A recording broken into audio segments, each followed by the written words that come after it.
I've got some bad news. You are going to die. Sorry, there is nothing we can do for you. It is inevitable, irreversible, and incurable. Death is coming for you. Let's be honest though, you've known this all along, but you've been pretending that it's not true. But you are going to die. And you think that it's at some arbitrary date in the distant future, so you waste time. Yes, you are wasting time, and the clock is ticking. The prophet Isaiah delivers a similar message to King Hezekiah. And the king panics, he cries, he prays earnestly, and ultimately is given 15 more years to live. Imagine that, knowing when you're going to die. Kind of scary, but also a bit liberating. You know what to focus on and what not to waste time on, right? You, on the other hand, will have to find out the normal way.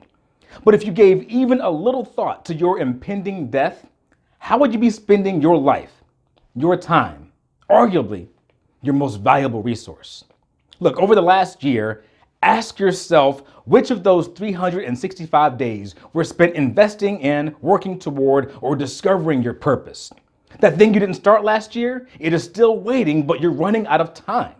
There's never going to be a perfect time to finish your education, start your business, get certified in your field, write that book, run for office, find your purpose. And if you're waiting for your purpose to find you, chances are that you'll die like so many others with unfulfilled purpose inside of you. What a tragedy. So I know what you're thinking. Hey, get off my back. Don't rush me. I've got time. Do you?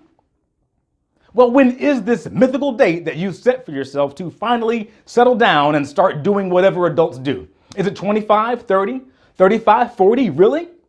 Let's get some perspective there. By age 35, Dr. King was well past his PhD, gained national attention, had already seen the passage of the Civil Rights Act with the Voting Rights Act on its heels, and was awarded the Nobel Peace Prize. He gave voice to a world-changing movement whose ripples are still being felt today. Now contrast that with the fact that over 100,000 Americans will die this year before they reach their 35th birthday. For some of you, 35 is a lifetime away, but every year that you wait, you're getting closer to a grave and you don't even know what will be on your tombstone. Here's a hint. Your unrealized dreams don't get put on your tombstone. No one writes a eulogy about all the stuff that you procrastinated and never got done. Joe was a good guy. He was going to be president as soon as he finished college, which he meant to enroll in as soon as he finished his GED, which, as we understand, he was about to register for once he moved out of his mother's basement, which I hear he was really thinking about doing. Your tombstone cannot read, "Here lies Tony. He almost did stuff." It's another year, and you're pushing your goals into this distant future that's not promised. So what are you doing? Are you working towards your goals, or are you talking about how you are going to work towards your goals? Allow me to share an interesting statistic with you, men. We are outnumbered on college campuses by women, 56 to 44%. Why? Because we're off dreaming and they're off doing. You're going to want to build a future with a woman at that mythical settling down age of 35, and she's going to have a master's degree, a six-figure job, be on the boards of 2 nonprofits, and wait for it, nothing in common with you. Are you waiting on your big break? So that's when you're going to get off your rear end, when someone approaches you out of the blue because they heard that you dreamed about wanting to hope that you could possibly be convinced to contemplate beginning to fathom the first steps to pondering your future. But you're dying. You were dying on that Xbox. You were dying while binge watching. You were dying while spending real money on fake in-game cash on your cell phone. You were dying while padding the bank accounts of the nightclub owners. You were dying while paying for the stripper's next vacation. You were dying in the great chasm that exists between dreaming and doing. Let me help you here. When you're 35, the only people who will care how cool you are, what nightclubs you hang out in, what level you've reached on what game, or how many irreverent, quirky, one-off TV series that you've kept up with, will be the other 35-year-olds who missed the boat. Men do not plan to turn 40 with nothing to show for it, but it happens every day, and it's sad. So much so because it's completely preventable. So here's my gift to you, a diagnosis. You are mortal. You have human's disease.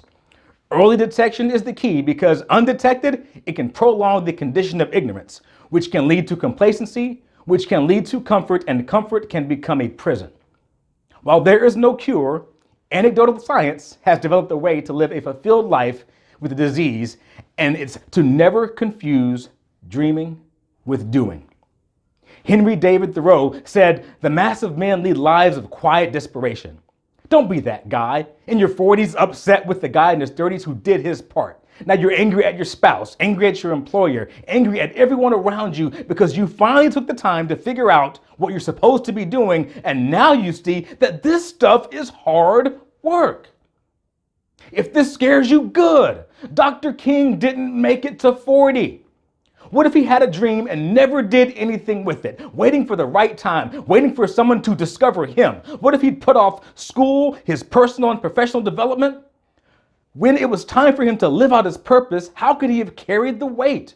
Imagine trying to lead an entire movement with no education, no knowledge of the sufferings of the people or the politics of this nation, and no credentials to warrant an invitation to see a city councilman, let alone the President of the United States. Young man, you have to start moving. You must start doing. Don't pick an arbitrary date. This isn't a diet. It's not for a limited time. Start turning your dreams into goals, which take plans and perseverance. And when you do that, you become part of the 10% that see every day above ground as an opportunity to make things happen. So I've got some great news. You're gonna die. Now you don't have to worry about that. It's settled.